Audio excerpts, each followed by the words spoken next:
Hi, and welcome to another Watch Geek video news. Today's episode will be a treat for watch lovers who appreciate a good quartz movement, so mechanical watch snobs might want to tune out. I'm personally not a watch snob and love myself a good quartz movement, and this one is really something special.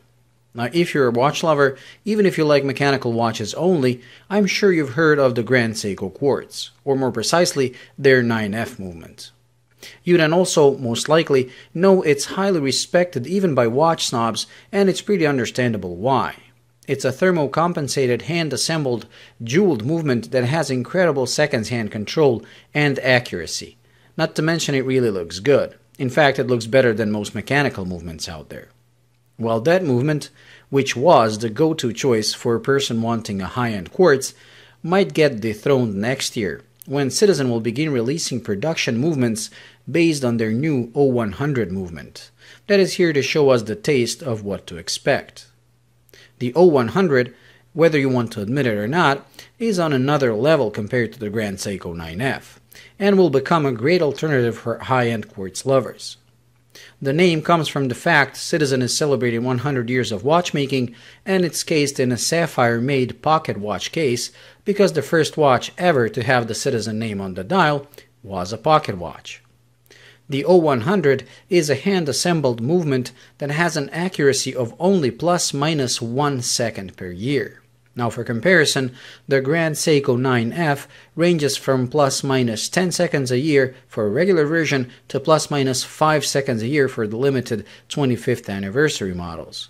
So this truly is on another level, making it the most accurate quartz movement ever. This crazy accuracy is possible thanks to the frequency of the movement that operates at 8.4 MHz, which is 256 times the frequency of regular quartz watches, including the already mentioned Grand Seiko 9F.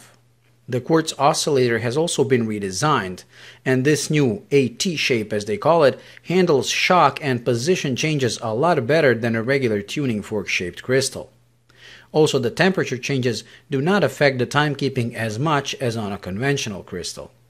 Despite this temperature resistance, Citizen included thermal compensation in this movement that checks the temperature and readjusts for it once every minute. Now again, for comparison, the 9F movement does it once every 3 minutes. So another win for the Citizen. The movement has 17 joules, which is again more than the Grand Seiko's 9. And although I don't know if it makes it automatically better, it does sound better. But the biggest difference, and in my opinion the one that makes it truly a winner, is the fact it's equipped with Citizen EcoDrive solar technology, meaning you will never have to change the battery. Now when I say never, I mean at least 15 to 20 years, as long as you don't make the battery discharge completely very often, which should be easily avoidable as it has a 6-month power reserve. This rechargeable tech had to be installed as the large increase in frequency of the crystal meant a lot more energy consumption. So if it were fitted with a regular battery, I figure you would have to change the battery yearly or every 2 years at best. The inclusion of EcoDrive has solved this problem, and I'm glad they went that way, as Citizen is the biggest name when it comes to solar-powered watches. And their tech has proven incredibly reliable and efficient. I personally own a 13-year-old Citizen EcoDrive that never missed a beat, and is still running on its original battery. Now again, if we compare it to the Grand Seiko 9F that has a battery life of 3 years, we can see Citizen has won here as well. Last but not least, the movement actually looks great, with the brushed finish on the DLC-coated bridges. Whether it looks better than the Grand Seiko is a matter of taste and open to discussion, but it's not a cheap-looking plastic movement, that's for sure. Now all we have to do is wait and see if the watches Citizen puts these movements in will be able to compete with Grand Seiko as easily as the movement itself, and just how close actual production version of the movement will be to this concept one. I personally can't wait to see what models they come up with. Well, thank you for watching. I hope you enjoyed. If you did, please like and subscribe, and until the next video, bye.